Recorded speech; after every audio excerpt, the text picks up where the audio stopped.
Аттене разбор медитацияларына кош келиңиздер. Бул жактан азыр мен сиздерге толугу менен эмнени аласыздар, кандай болот, кандай форматта болот түшүндүрө кетейин. Менин атым Айкерим Жайырбекова жана мен психолог, расстанов психолог. Бардык проработканы баштаганда биз эң биринчи ата-эне темасынан баштайбыз. Мисалы, азыр сиздердин ушул марафонго келгениңердин себеби энергия жок, эч нерсеге көңүлүңөр жок, максаттарыңар ишке ашпай атат, эч нерсе кылбай жатып калдыңар, акча келип атат, же болбосо келсе дагы ошол аябай кыйынчылык менен келип атат ошол акча сизге. Карызга батып кеттиңиз, өтө көп карызыңыз бар. Ал карыздан кантип чыгышты, эмне кылышты билбей жатасыздар. Улам бир карыздан бир карызга батып атасыздар. Эми ошолордон чыгуунун жөнөкөй жолдору кайсыл жол менен биз ушул акыбалдан чыгабыз, эмне үчүн биз карызга батып кеттик, же болбосо сиздин мамилеңиз начарлап кетти, жолдошуңуз менен, жакын адамдарыңыз менен, ошол эле ата-энеңиз менен мамилени оңдогуңуз келип атат. Сиз дал ушул маселелер менен сиз ушул марафонго келип отурасыздар. Эми бул марафондо сиздер кандай маалымат ала аласыздар, ошол жөнүндө айтып берейин. Эмне үчүн бардыгы келип бир ата-эне темасына такалып калып атат. Эмне үчүн биз канча курска катышпайлы, канча марафонго барбайлы, канча проработка кылбайлы, келип жакшы келип туруп эле далп деп кайра түшүп кала бересиңер. Жакшы жүрөсүңөр, убактылуу, временно ошол учурда сонун состоянияда жүрөсүңөр да, кайра эле далп деп түшүп каласыңар. Бүттү, вообще карыз албайм, карызга батпайм дейсиңер да, алып туруп эле кайра далп деп түшөсүңөр да, кайра карызга батып кете бересиңер. Мунун себептери эмнеде?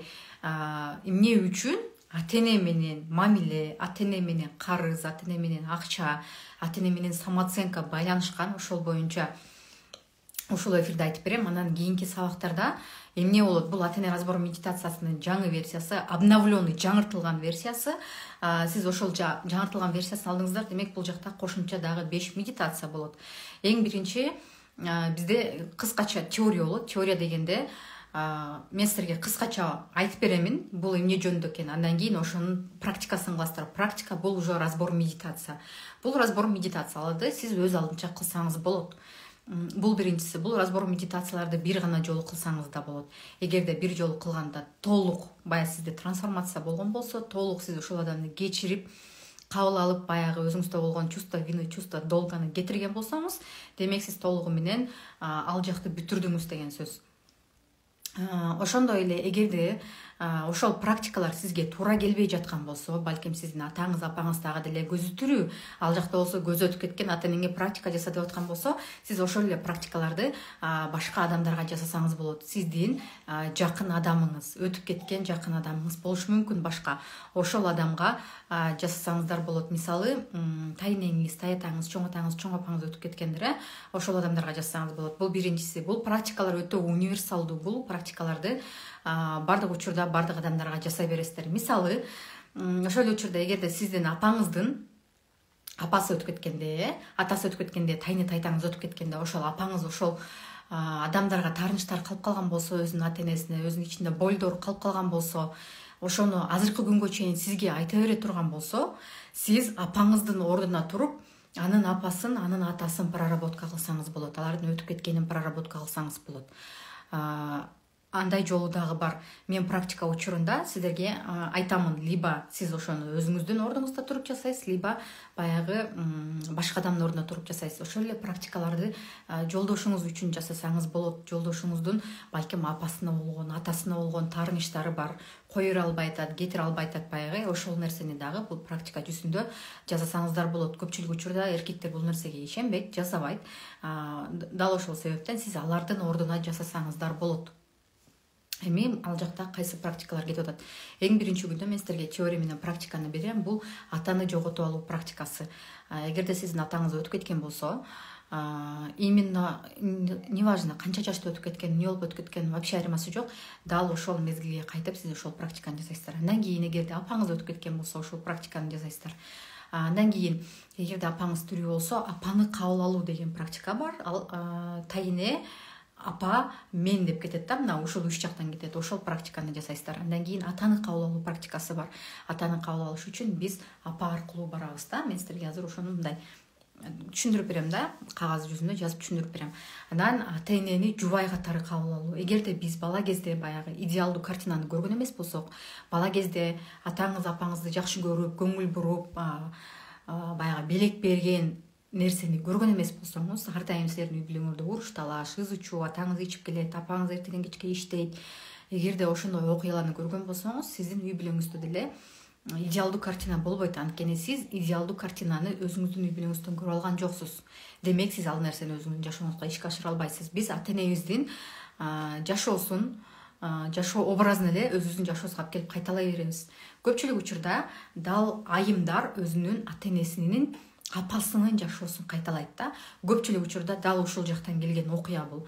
Апасынын жашоосун кайталаганда кандай болот бул? Мисалы, сиздин бала кезиңизде атаңыз кетип калган, ажырашып кеткенсиңер, анан апаңар силерди өзү чоңойтуп тарбиялады. Байкасаңыздар, силердин жашооңордо деле ошол окуя кайталанат. Биринчи вариант, же болбосо сиз дагы жолдошуңуз менен ажырашып кетип, балдарыңызды өз алдынча бутуна тургузасыз. Карап көрсөңүз, апаңызда деле ошол окуя, тайнеңизде деле ошол окуя.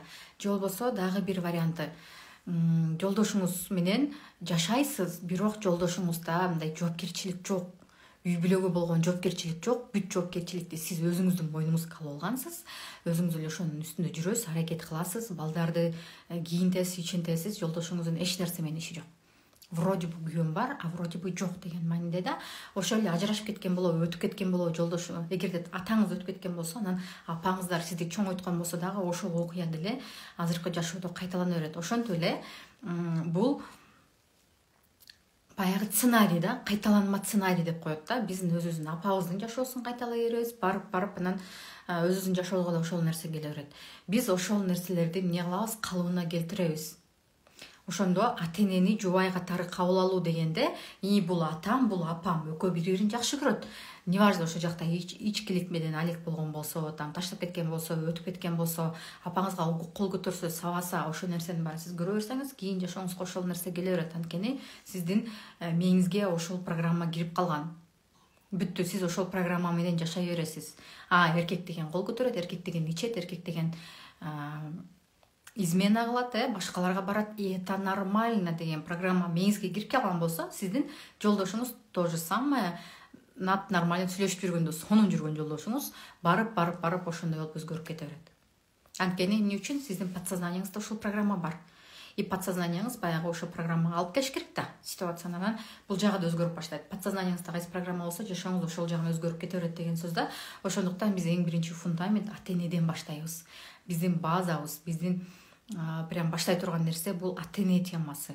Качан биз ата эне темасын ордуна коюп алгандан кийин, бүт баарын өз ордуна келип алгандан кийин, сиз каалаган проработканы кылыңыз, каалаган техниканы жасаңыз, сизге моментальный результат берет. Баягыдай түшүп калмай эффект болбойт сизде. Анан акыркы сабагы, ата эне разбор медитациясынын 5-чи сабагы бул апатек ататек. Апатек ататек дегенде байкасаңыздар, сиздин тайне тайтаңыз менен чоң ата чоң апаңыздын мамилеси анча жакшы эмес. Көпчүлүк учурда бири-бирин анча кабыл ала бербейт. Алар тигиндей, алар мындай, же болбосо келинди кабыл албайт, же болбосо күйөө баланы кабыл албайт. То есть бул жакта кабыл алуу жок бири-биринчи. Анан бул жакта бири-бирин кабыл алуу жок болгондо бул окуя өтө көп кездешет да. Менин ата энем менин кайын журтумду кабыл албайт, же болбосо менин кайын журтум менин ата энемди кабыл албайт, же болбосо мен толук кандуу үй бүлөдө төрөлгөн эмесмин, анан кайын журтум ошону айта берет, сенин атаң жок, апаң жок деп айта берет деп, же тескерисинче сенин күйөөңдүн апасы жок, атасы жок, анан мындай жашайт деп айта берет деген окуя бул жөн жерден келип калган жок. Бул сиздин атаңыз менен апаңыздын өзүнүн ата энелеринин ортосунда дагы ушундай келишпестиктер болгондо, биз ошол келишпестиктерди калыбына келтиребиз. Анткени биз 50% атадан туруп атабыз, 50% атадан туруп атабыз да, ападан атадан 50% кошулуп келип туруп атабыз. Анан дал ошол жакта эгерде сиздерде кабыл алуу жок болсо, демек сиздерде баягы энергия дагы болбойт. Эгерде сизде ата энени кабыл алуу жок болсо, толугу менен сизде энергия болбойт. Эгерде сиз апаңызды кабыл алып, ушул менин апам деген мындай сыйлоо жок болсо, мындай апаңызды мындай чоң адам көрбөсөңүздөр, улуулугун сезбесеңиздер, же атаңыздын улуулугун сезбесеңиздер, сизде өзүңүздү толук кабыл алуу болбойт. Бул сизде өзүңүздү толук кабыл албайсыз, демек бул төмөн самооценканын белгиси да. Самооценка төмөн деген сөз. Психологиядагы бардык темалар, мисалы ошол эле самооценка темасы, өзүн кабыл алуу темасы, өзүнүн жолун таап, предназначениясын табуу темасы, өзүнүн жолун таап кетүү, бактылуулук темасы бүт бардыгы мындай курстарга бөлүнгөн. Бул жака келсең өзүңдүн сүйүүңдү табасың, бул курска келсең өзүңдүн предназначенияңды табасың, иштеп кетесиң, акча таап баштайсың. Бул курска келсең там жолдошуң менен мамилеңди оңдойсуң, бул курска келсең дагы мындай болосуң, бияка келсең байып кетесиң, ушундук болуп кетесиң дей берет. Бирок ошонун бардыгы келип акыр аягы ата энеден башталып атат. Эч ким ошол фундаментти толугу менен ачып бербейт. Эч ким келип ошол айтат да, самооценканы көтөрүш үчүн мол практикалар жаса. Ал практикаларды жасайсыңар, результат аласыңар, результат мындай убактылуу болот дагы. Анан баягы курс бүткөндөн кийин, же болбосо баягы сиз практикаларды жасабай калгандан кийин кайра талып деп түшүп каласыз. Анан түшүнбөйсүз да, мен канча курс окудум, канча марафонго катыштым, эмне үчүн менде результат жок, эмне үчүн мен дагы деле баягы таарынычтарда жүрөм, эмне үчүн мен дагы деле депрессияга түшүп кетип атам, стресске түшүп кетип атам, эмне үчүн мен постоянно курска катыша беришим керек деген суроо пайда болот дагы. Анан баягы курстарга уже катышкыңар да келбей калат да, ушунчалык көңүлүңөр калып калат ал жактанчы. Же болбосо ошол эле учурда мындай болот, сиздерде деле ушул окуя болушу мүмкүн, дал ушул себептен ушул марафонго келип отурасыздар да. Толтура курска катышам, толтура нерселерди окуйм, бирок результат жок. Вообще результат жок. Канча курс окудум, канча марафонго катыштым, арзанына дагы, кымбатына дагы бир жактан результат алган жокмун. Канча экспертке бардым, убактылуу результат алдым, кайра түшүп кете бердим. Биринчи окуя, же болбосо экинчи окуя. Курстарды сатып алам, 1-2 сабагын өтөм да, калганы калат. Жарымына келем дагы, калганы калат. Башкача айтканда, мээме кирбейт, мээм кабыл албайт ал маалыматты деген окуялар болот да. Ушунчалык аракет кылып окуйм, бирок келип таштап салам. Баягы энергиям жетпей калат. Уже желанием калбай калат. Кылгым келбейт дальше. Окуп алып кетким келбейт. Баары бир мындан результат албайм деген ойго келишет дагы, ошол боюнча таштап салат. Бул дагы сиздерде болушу мүмкүн. Именно ошонун причиналары эмне үчүн сиз баягы курс марафондордон результат албайсыз? Эмне үчүн сиз результаттарыңыз болсо да убактылуу болот, кайра түшүп кете бересиз? Эмне үчүн сиздин жолдошуңуз менен мамилеңиз начар? Эмне үчүн сизде каалаган акчаңыз жок? Эмне үчүн сиз төрөбөй жатасыз? Даже ушул себебин дагы ушул жактан тапса болот. Эмне үчүн сиздин жашооңузда болуп аткан проблемалар болуп атат деген сөз да. Мен сиздерге кагазга жазып көрсөтөмүн. Бул биздин мини диагностика болот. Ушунун негизинде анан сиз марафонду өтөсүздөр. Мына бул 5 сабак болду. Ата-эне разбор медитациясы. Андан тышкары именно ушул жаңыланган марафондо дагы 5 медитация кошулат. Бул ата менен сүйлөшүү, то есть уже бар атаңар менен баягы бала кезде айтылбай калган сөздөр болушу мүмкүн, ичиңизде калып калган нерселер болушу мүмкүн. Ошонун бардыгын айтасыздар. Бул биринчиси. Андан кийин апа менен сүйлөшүү. Бул жакта дагы полноценный баягы сабактар болот. Апаны кабыл алуу. Андан сепарация болуу. Сепарация деген бул ата-энеден өзүнчө кетүү деген сөз, өзүмдүн жашоомду куруу деген сөз, өзүмдүн жашоомду өзүм колума алуу, тагдырымды өзүм колума алуу деген сөз да. Ата-энемдин тагдырынан чыгуу, особенно өзгөчө апамдын тагдырынан чыгуу деген сөз. Бул экинчиси кетип атат. Андан кийин внутренняя опора. Внутренняя опора дегенде мындай да, бизде баягы ата-энеден толук мээрим сүйүү албагандан кийин адамда эмне жок болот? Опора жок болот да. Анан таянар тоосу жок болот дагы. Ошол таянар тоону ал башка адамдардан издейт. Жолдошунан издейт. Анан жолдош ал опораны бере албайт. Канча ошого таянган сайын, канча ишенген сайын тескеринен боло берет. Анан баягы айым ыйлайт, сен мени колдобойсуң, сен мени түшүнбөйсүң, сен ушундайсың, тиндейсиң. Внутренняя опора жок да. Ички таянар тоосу жок. Бир нерсе болсо колдоп кете турган, ошол ситуациядан чыгарып кете турган адамы жок деген сөз да. И ошону биз өзүбүздүн ичибизде внутренняя опораны создавать этебиз, чтобы любой ситуацияда ылдый түшүп кетпеш үчүн баягы состоянияга. Бул үчүнчүсү болду. Андан кийин женская энергия, прокачка женской энергии. Именно аялдык сапаттарды өзүдө ойготууда. Бул дагы ата-эненин эле баягы мындай айтканда влияниясынан кетип атат. Ошого прокачка кылабыз. Анан акыркысы разычылык. Бул разычылык техникасын сиздер күндө кылсаңыздар болот. Прям күндө. Потому что билесиздер, разычылык өтө күчтүү инструмент. Ошондо баш аягы бул жакта 12 медитация, 12 техника, практика болот. Ошонун баардыгын күндө жасайсыздар. Бирок муну башташ үчүн эң биринчи биз аныктап алышыбыз керек, сиз кайсыл жакта турасыз. Эмне үчүн сизде результат болбой атат? Мындай айтканда точка А-бызды аныктап аласыздар демексизерге. Кагазга жазып көрсөтөйүн. Так, камераны өзү өчүрө турайын.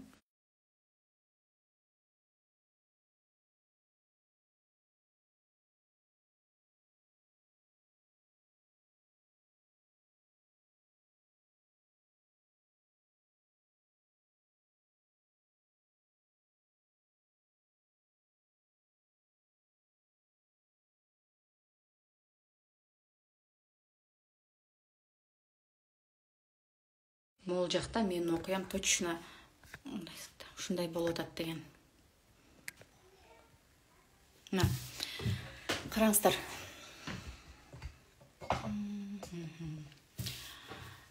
Могул жакта кагаз аласыздар дагы.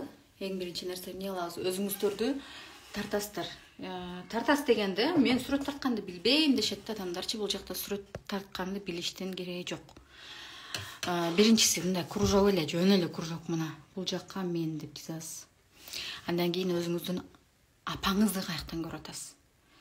Прям могул жактан ушу кагаздан апаңызды каяктан көрүп атасыз. Апаңызды жазасыз. Атаңызды каяктан көрүп атасыз. Атаңызды жазасыз. Мен силерге азыр туура эмес болуп калган иерархияларды көрсөтөйүн. Эгерде мен силерге туурасын көрсөтүп койсом, сиздердин подсознаниеңер ошого бурулуп баштайт дагы, ушул туура турбайбы деген баягы программа кирип калат да. Мына могул жакта сиз турасыз, Эгерде алдыңызда, маңдайыңызда апаңызды ушул жакка жаза турган болсоңуз, маңдайыңызга, допустим, атаңызды жаза турган болсоңуз, бул жакта уже иерархия бузулду деген сөз. Бул жакта мына маңдайда кийим тура алат.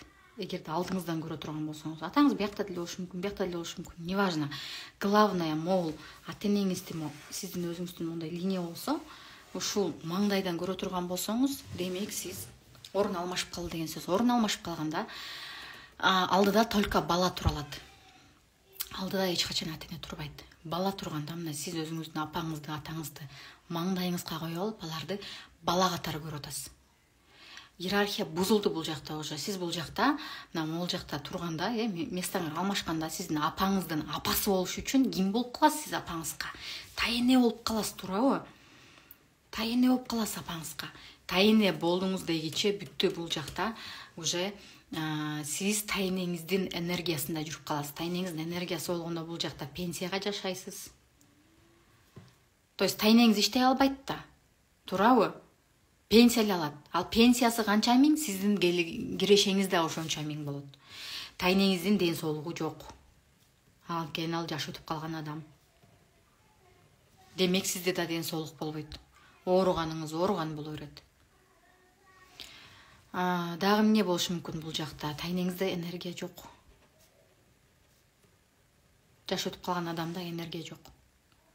Ал жаштардай болуп, ары чуркап, бери чуркап, тигини бүтүрүп, муну бүтүрүп, жаш өтүп калган адам максат дагы койбойт.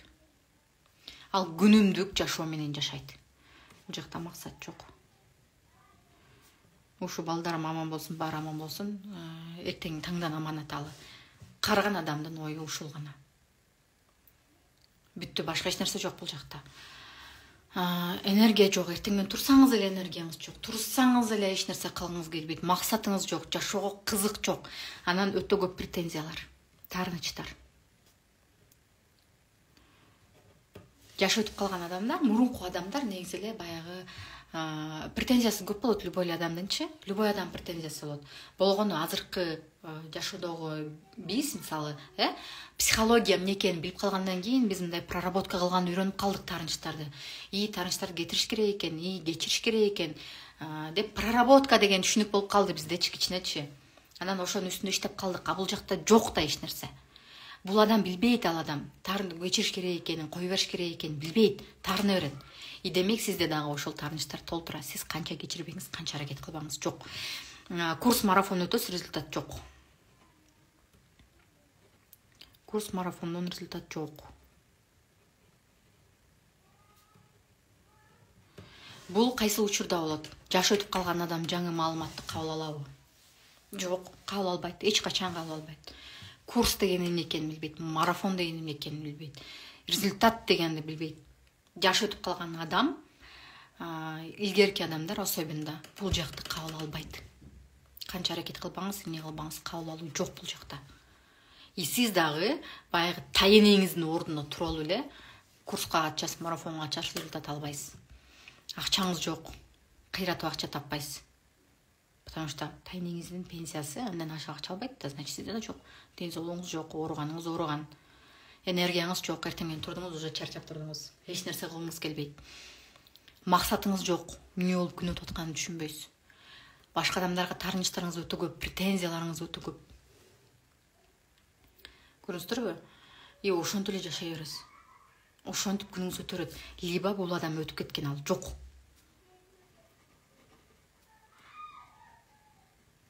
Өтүп кеткен адамдын энергиясына адам кирип алганда эмне болот? Моякта вообще эч нерсе жок болот. Бул адам өтүп кеткен. Өтүп кеткен адамдын тарынычы да болбойт, максаты да болбойт, энергиясы да болбойт, жок ал адам, ден соолугу да болбойт, ал жок, акчасы да болбойт. Курс марафон жөнүндө вообще айтпай эле коеюн. Бар ушундай адамдар, айымдар, эч нерсеге көңүл жок, жөн эле жашап жүрөт. Балким сиз ушул абалда жүрөсүз. Моякта өтүп кеткен адамдын энергиясы капкара болот. Сиз ошол энергияда жашайсыз. Ноль энергия. Ноль мотивация. Ноль максат. Көпчүлүк учурда өлүм жөнүндө көп ойлоносуз.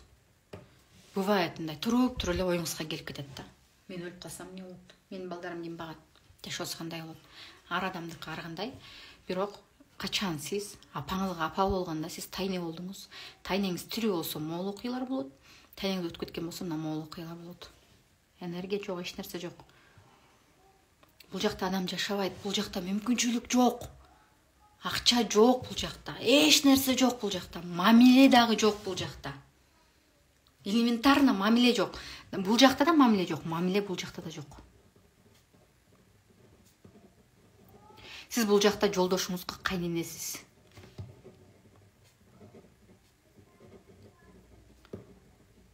Караңыздар, сиздер тайнеңиздин ордуна туруп алып эле, орун алмашып алып эле, апаңызга апа болуп алдыңыз, демек тайнеңиздин ордуна турдуңуз.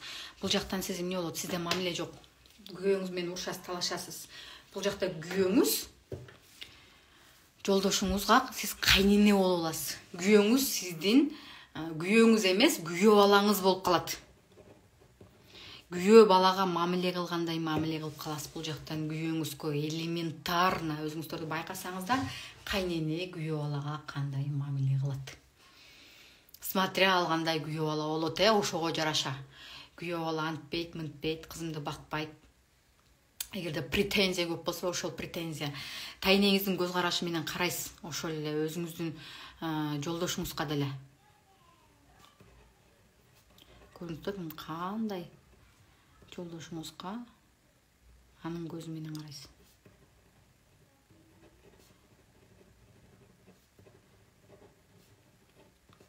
Эгерде мондай аябай прям жолдошуңузга кайнене болбосоңуз, значит сиз жолдошуңузга анын көз карашы менен болгондо тайененин көз карашы менен карайсыз.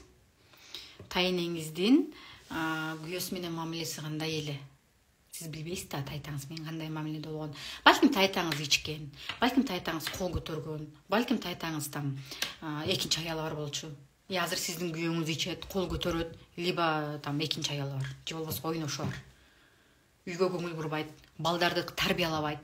Вообще эч кандай эмеси жок. Үй бүлөгө тиешеси жок. Мына ушул жактан келип атат.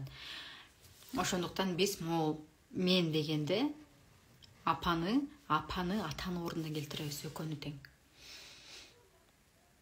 Бул сиздин бүт сфераңызга таасирин тийгизет. Бул жакта предназначение деген жок тайнеде. Тайне деген мурунку адамдар, мисалы, күйөөгө тийиш керек, төрөш керек, бала тарбиялаш керек, бүттү.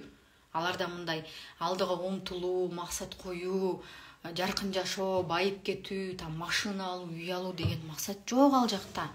Жаш өтүп калган тайнеде бир гана максат бар, айленайын аман болуу.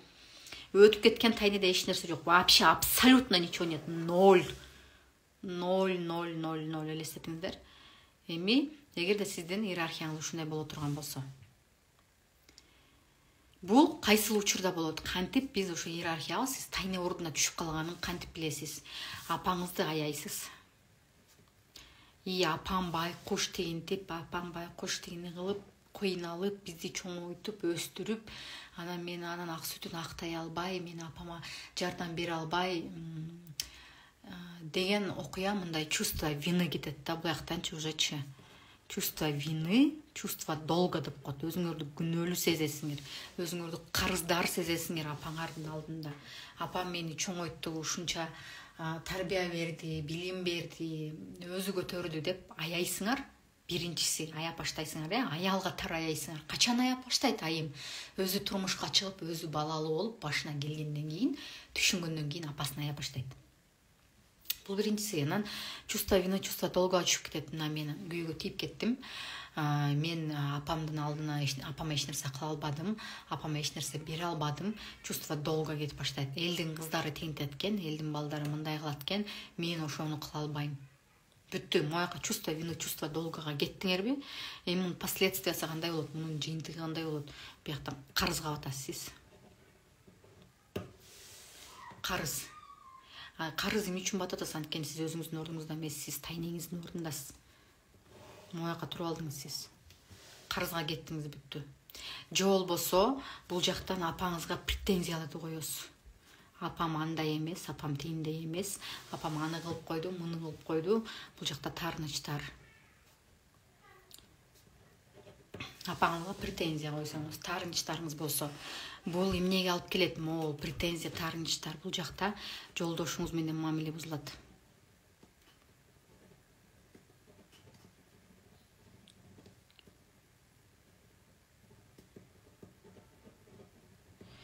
Жолдошуңар менен мамиле бузулат, бүттү. Анткени биздин претензия, таарынычтарга биздин апаңыз жооп берет. Апа жооп берет мамиле үчүн. Все, көрдүңөрбү? Бир эле, казалось бы, кичинекей эле мелочь, атенеге болгон таарыныч, претензия, либо чувство вины, чувство долга кандай жыйынтыкка алып келип атат сиздерди? Бир эле нерсе. Биз ушул фундаментти казбай, көпчүлүк адамдар астын казбай, үстүн каза берет. Самооценка, акча, предназначение, үстүндө жүрө берет. Глубина мына моякта жатат, көрдүңүздөрбү? Проблемам бар моякта жатат. Туура эмес орунга туруп алгандан жатат бул жакта. Эми атаңызды дагы ошондой кое алган болсоңуз, то же самое бул жака атаңызга көпчүлүк учурда айымдарда претензия көп болот. Апамды караган эмес, апама көңүл бурган эмес, андай-мындай. Бул жакта уже сиз эмне кыласыз? Претензия, таарыныч кабыл албоо атаны. Бул акчаны блокко салуу. Бул акча жок, биякта акча сиздерде. Моякта акча бар болчу, но сиздер блокко салып койдуңуз. Каким образом? Атаңызга претензия коюп атып, атаңызга таарынып атып, атаңызды кабыл албай атып. Все, жок аякта эч кандай акча. Канча аракет кылбаңыз, пока сиз могу жакты претензия, могу жакта проработка кылмайынча сизде акча болбойт. 50% могул жакта сиз, апаңыз, 50% атаңыз. И 100% келип мояктан сиз пайда болуп атасыз ушул жактан. Эгерде сизде бул жок болсо, сиз каяктан пайда болосуз? Сиз каяктан 100% өзүңүздүн потенциалыңызды ача аласыз? Сиз каяктан максатыңызга жете аласыз, мояк жок болсо?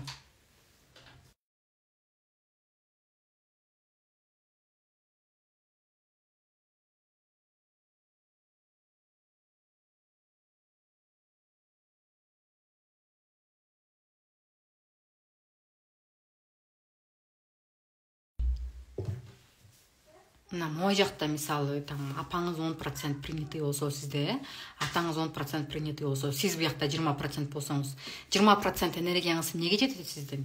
Күнүмдүк иш аракеттерге эле жетет, эртең менен турганга, балдарды тамак жасаганга, үй жынаганга, допустим, бүттү, башка эч нерсеге жетпейт. Нет больше энергии, энергия жок биякта, эчтеке жок. Балаңызды да карай албайсыз, аяка мээрим бере албайсыз, анткени өзүңүз бул жакта толук эмессиз, 100% эмессиз. Анткени биякта принятие жок. Сиз балаңызга бере албасаңыз, балаңыз сизден да ылдый болот проценттен, анын жашоосу сиздикинен да татаал болот. И так далее, кете берет бул нерсе. Бул бир эле пример, иерархиянын алмашып калган эң биринчи примери. Эми экинчи пример сизге. Мына бул жакта турат дейли сиздин мына 3 адамсыздар. Бул жакта сиз турасыз. Бул жакта атаңыз турат. Бул жакта апаңыз турат. Эгерде ушундай кылып чие турган болсоңуз, иерархия ушундай бузулган болсо, сиз экөөнүн ортосунда турасыздар. Демек, экөөнүн ортосунда турасыңар деген сөз, могул жакта сиз апаңыз менен сиздин ордуңуз алмашып калды да. Экөөңөрдүн местоңар алмашып турат. Просто-напросто. Сиз атаңызга айтып атасыз, ата дейсиз. Сиз деген апама идеалдуу күйөө болуп бере албадыңыз дейсиз. Сиз менин апама бактылуулук бере албадыңыз, каалаган жашоосун бере албадыңыз. Апам кыйналып, кысталып, сиз үчүн тырышып, тырмышып жүрүп, кыйналып жүрүп өттү дейсиз. Же болбосо ошентип жашап атат дагы деле кыйналып дейсиз. Сиз менин апама татыктуу күйөө эмессиз деген сөз бул. Сиздин ордуңузга мен турам дейт. Мен апама жакшы күйөө болуп берем. Мен апамдын тагдырына кирем, мен апама переживать этем. Мына моякта могул эле бар бүттү. Атаңар жок буякта. Иерархиядан чыгып калат бул адам. Бул качан болот? Атаңыз өтүп кеткен болсо, ушундай иерархия болот. Атаңыз ичкен болсо, кол көтөргөн болсо, уруш талаш көп болсо болот, ажырашып кеткен болсо ушул окуя болот. Атаны кабыл албоо. Анан сиз бул жактан эмне кылып баштайсыз? Мына экөөңөр элесиңер. Весь мир экөөңөр болуп калдыңар. Сиз апаңыздын көзү менен карайсыз. Апаңыздын көзү менен эркектерди карап каласыз. Эркектерди, апаңыздын көзү менен акчаны карайсыз. Апаңыздын көзү менен мүмкүнчүлүктөрдү карайсыз. То есть бүт бардыгын апаңыздын көзү менен карап каласыз. Эми бул жакта апаңызда кандай установкалар, кандай страхтар, корку сезимдери болсо, сиздики точно ошол болот. Апаңыз менен күйөөңүздүн мамилеси, атаңыздын күйөөсүнүн мамилеси кандай болсо, сиз эркектерди апаңыздын көзү менен карап атасыз да, эркектин баары кол көтөрөт, эркектин баары ичет, эркектин баары гүл айтет. Сиз да ошондой болуп каласыз. Эркекке ишенбеш керек. Апаңыздын көзү менен карап атасыз. Бүт баарын өзүң кылышың керек, өзүң бутка турушуң керек. Өзүң жоопкерчилик алышың керек, балдарды өзүң карашың керек. Эркек эч нерсе кылбайт, эркектин колунан эч нерсе келбейт. Деген кеттиби? Бул жакта эмне болуп баштайт? Баягы күйөөңүз акча тапканды токтотот. Ичип баштайт. Балким апаңыздын көзүн, апаңыздын историясы кандай болсо, ичет, чегет, кол көтөрөт, сыйлабайт. Ар кимдин өзүнүн окуусу бар. Окуясы бар да, сыйлабайт. Же болбосо иши кетип калат. Ага барир, силерге барир болуп калат. Үй бүлөсүнө барир болуп калат, көңүл бурбайт. Эмне үчүн? Анткени апаңыздын эркектерге болгон эмеси, отношениясы ошондой, мамилеси ошондой, ою ошондой. Анан акча. Апаңыз деген эгерде ийгиликтүү айым эмес, жөнөкөй эле үйдө отурган айым болсо, сиз деле точно ошол болосуз. Баягы чоң акчадан коркосуз, страх, установкалар. Баягы мүмкүнчүлүктөрдү көрбөйсүз. Азыркы замандын 21-кылымдын мүмкүнчүлүктөрүн көрбөйсүз. Анткени апаңыз 20-кылымда алган ошол жашоонун, ошол мезгилдин тарбиясын алган. Советтер Союзунда чоңойгон балким, анын апасы, атасы балким согушка катышкан адамдар болгон, ошол учурда төрөлгөн адамдар болгон. И бул жакта эч кандай мүмкүнчүлүк көрбөйсүз. Сиз апаңыз менен, апаңыздын көзү менен бүт баарын карай бересиз. Бүт жашоону апаңыздын көзү менен карайсыз. Любой ситуацияны апаңыздын көзү менен карайсыз. Аны сиз өзүңүз түшүнбөйсүз, но на самом деле так и происходит. Да, бир история. Мындай болот да. Да, иерархия, күйөөңөрдү кошо кошкулачы иерархияга десем, мына мен дейт, мына күйөөм дейт. Кайра эле эмне болуп калат? Күйөөсү баланын позициясында болуп калды. Демек, сиз бул жакта эмне болосуз? Күйөөңүзгө апа болосуз. Акчаны сиз табасыз. Үйдө жоопкерчиликти сиз аласыз. Бүт бар сиздин мойнуңузда. Эмне үчүн? Анткени бул жакта жаныңызда апа бар. Апа бул жакта болду дегиче, сиздин балаңыз дегиче, значит күйөөңүздө сиздин балаңыз болуп калды деген сөз. Автоматически уже автоматом кетет бул. Сиз буякта баягы карызга баттыңыз, кредит алдыңыз, там уже депрессияга түштүңүз, Бул күйөөдөн эчтеке жок, толк жок, жыйынтык жок. Непонятно, где он ходит, что он делает, эмне кылып атат, күйөө деген аты бар, все. Балким сиз башка адамдарга там идеалдуу семья көрүнөсүз, но үйдүн ичинде вообще башка история да. Мына ушунун бардыгы ата-эне темасы. Бул жакта апаңыз дагы бул жакта турганда эмне болот? Апаңыз сизге претензия айтышы мүмкүн. Сизге милдет кылышы мүмкүн. Сен мага муну кылышың керек, тени кылышың керек. Мен сени чоңойттум, бактым, тарбия бердим. Анан биякта кайра эле эмне пайда болуп атат? Ошонун негизинде чувство долга, чувство вины пайда болуп атат. Апам ушинтпедиби мага, мен аны кыла албай атам, муну кыла албай атам. И все пошло поехало. Канча аракет кылбаңыз, бул чувстводан арылыш үчүн, вы не понимаете, откуда это подсознательно каяктан келип атканын түшүнбөйсүз да, бул чувство вины, чувство долга. Анан мындан жабыш үчүн бул реальный материальный жашоодо карызга батып баштайсыз. Карыз аласыз, жабасыз. И так бесконечно. Бывает моменты жаба албай деле каласыз. Минуска деле кетип каласыз. Эми биз ата-эне разбор медитациясына эстерге мына бере турган жакынкы күндөрдө биз ушунун бардыгын проработка кылабыз. Биз өз ордубузга келебиз, могул причинанын бардыгын чечебиз. Болгону биз өзүбүздүн ордубузга келишибиз керек. Ата-эне берет, бала алат. Наоборотунан болбойт. Бизде кыргыздарда мындай жаман бир менталитет бар да. Менталитет ата-энеге всегда разы болуш керек. Ата-энеге эч качан, бул любой эле жакта ошол, ата-энеге разы болуш керек. Ооба, бул эң туура нерсе. Ата-энеге разы болуш керек. Бирок эгерде бирок через силу эмес да. Ата-эне мени чоңойтту, бакты, мен ага таарынбайм. Ар бир адамдын өзүнүн мындай айтканда психолог айта турган сөзү бар. Ар бир адам проблемасын мына могул жактан чукуп казып эле таап алса болот, мына могул жактан эле таап казып алса болот. Көрүңүздөр, мен силерге азыр канча проблеманы айтып берип атам, каяктан келгенин айтып берип атам. Просто бир нерсени жакшы түшүнүп алсаңыздар, мына апа бул мамиле.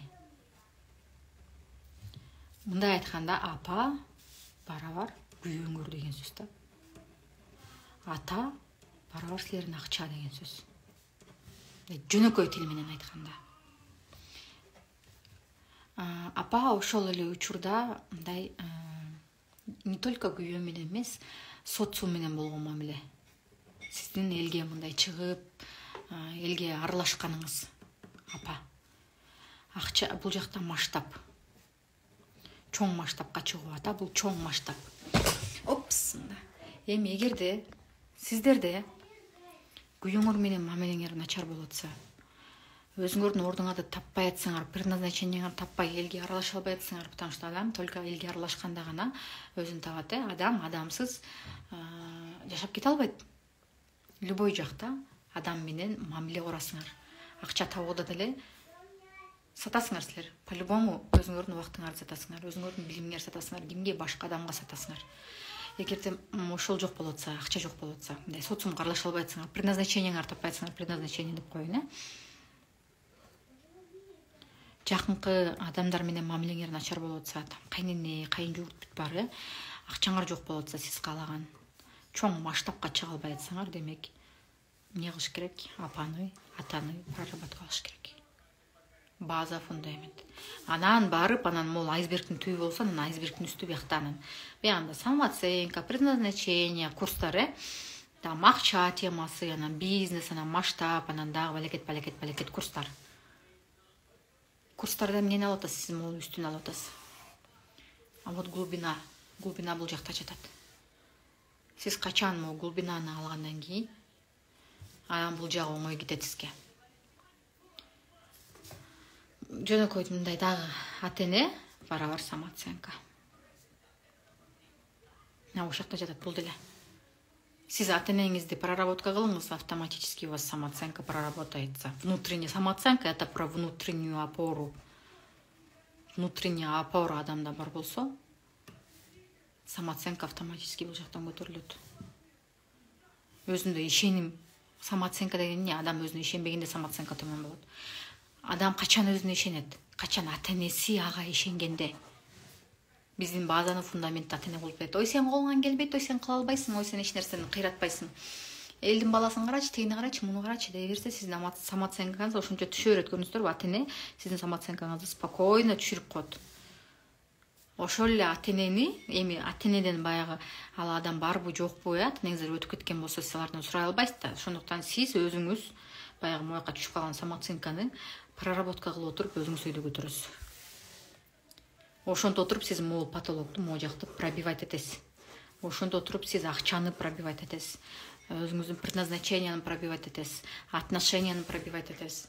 Анан бул жака чыккандан кийин анан башка техника проработкаларды колдонсоңор, инструменттерден анан оңой кетет.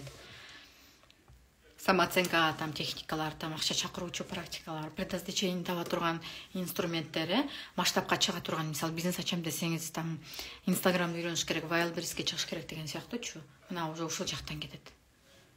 А сиз бул жакта эле проработка кыла берсеңиз, кайра бул жагы могул боюнча, каш боюнча кала берсе, сиздерде өсүү болбойт да, сиз кайра түшүп кете бересиз. Кайра эле келе баягы историяга келе бересиз. И все. Биринчи сабагыбыз ушул темада. Эми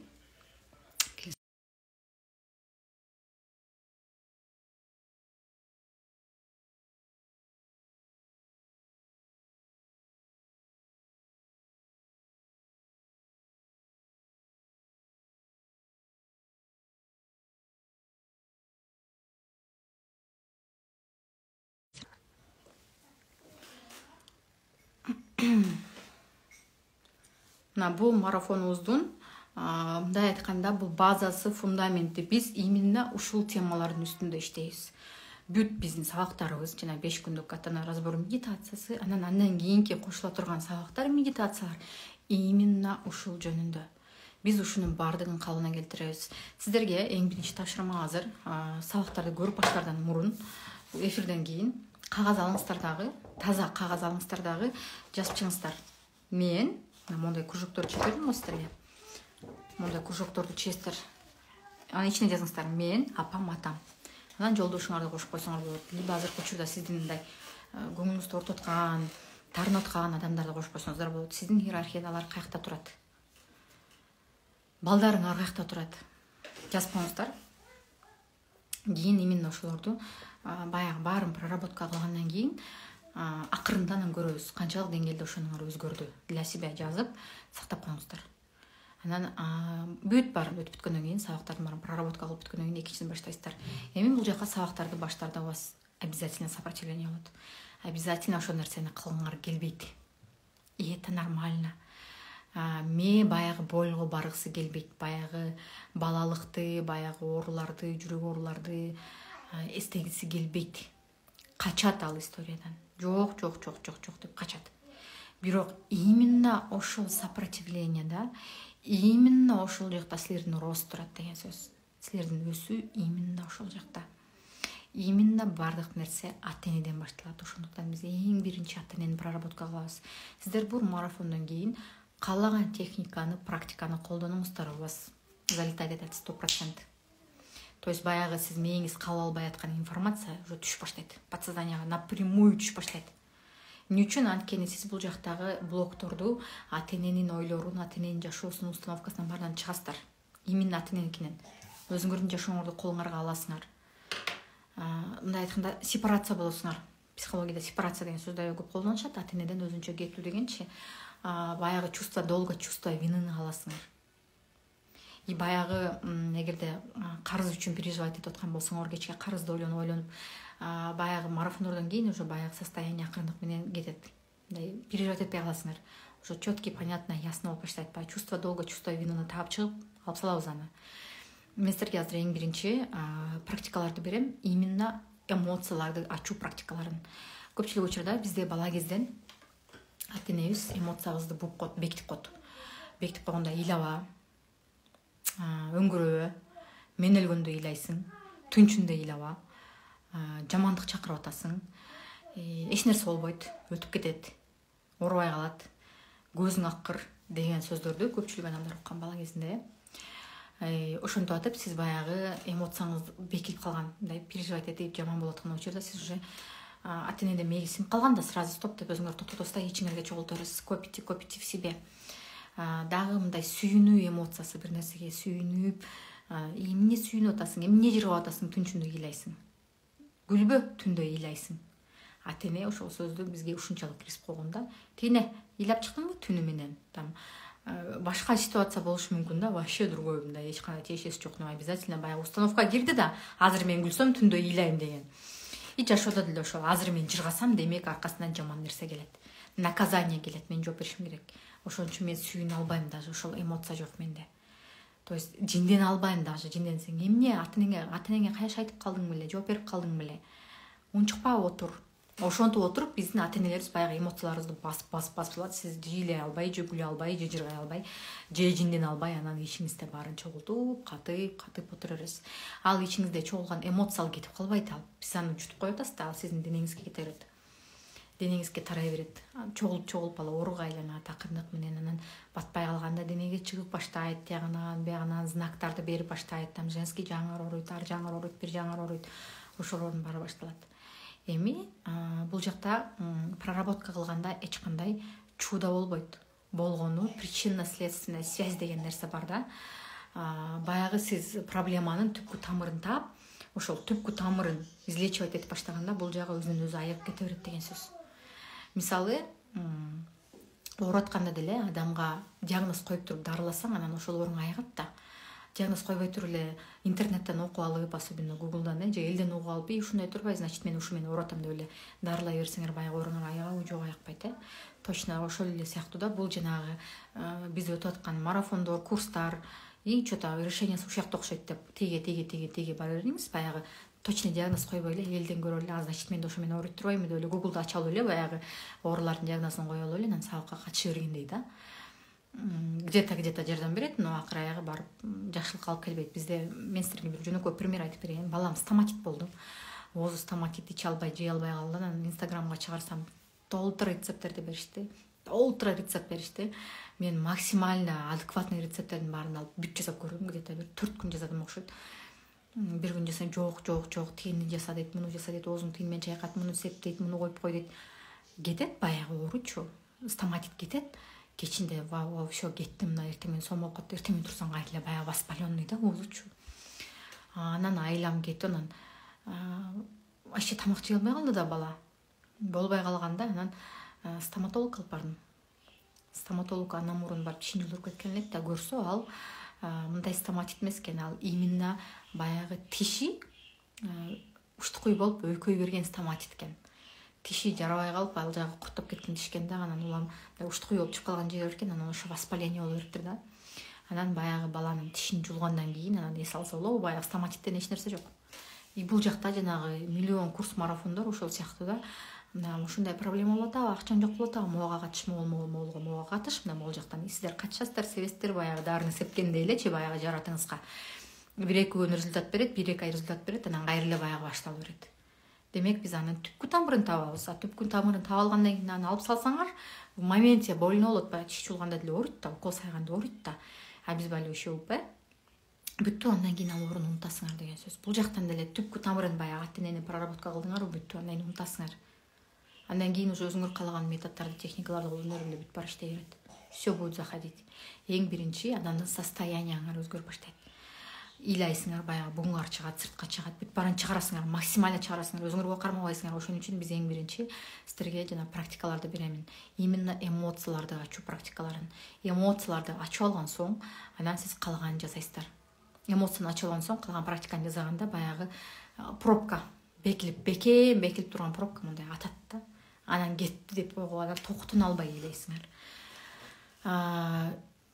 Бирөөнө тарынып же бир проблемадан ыйлаган бул бир, ал эми осознанно деп коебуз, осознанно түшүнүп эмне үчүн ыйлап атканыңарды билген бул бир да. Бул уже трансформация болуп атат деген сөз. Ошол учурда сиздер эстешиңер мүмкүн, чарчашыңар мүмкүн, уктап калышыңар мүмкүн.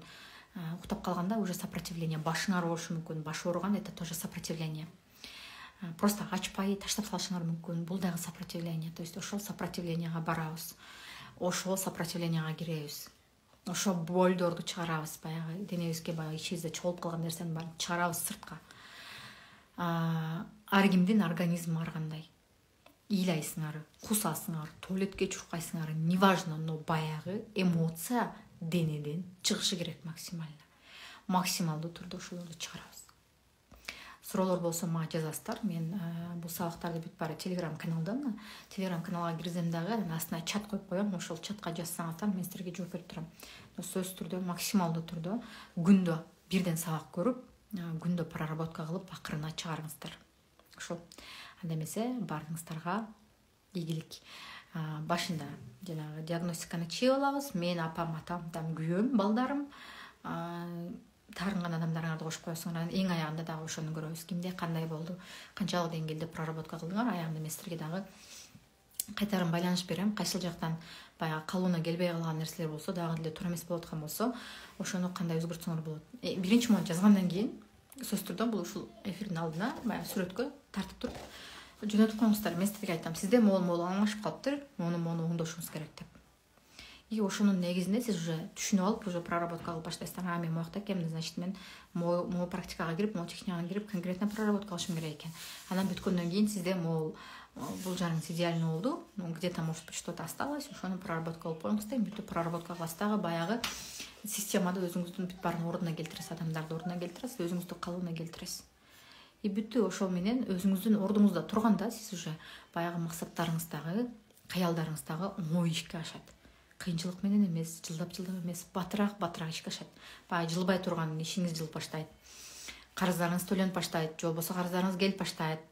Өзүңүздүн состоянияңыз өзгөрөт, жеңил болуп каласыз, сонун болуп каласыз, жыргап каласыз. Айтор ушундай результаттар болуп кете берет. Сөз түрдө ар бир разборду кылган соң астында сөз түрдө мындай чат болот. Ошол жака оюңуздарды жазып туруңуздар. Голосовой жөнөтүп туруңуздар. Мен мондай проработка кылдым, мондай болду деп бириңиздер менен сөз түрдө бөлүшүп туруңуздар. Неважно бул марафонду качан аласыз, неважно кайсыл учурда өтөсүз, сөз түрдө ар бир сабактан кийин кайтарым байланыш кылып туруңуздар. Ошол. Анда эмесе баарыңыздарга ийгилик, эми практикалардан көрүшкөнчө.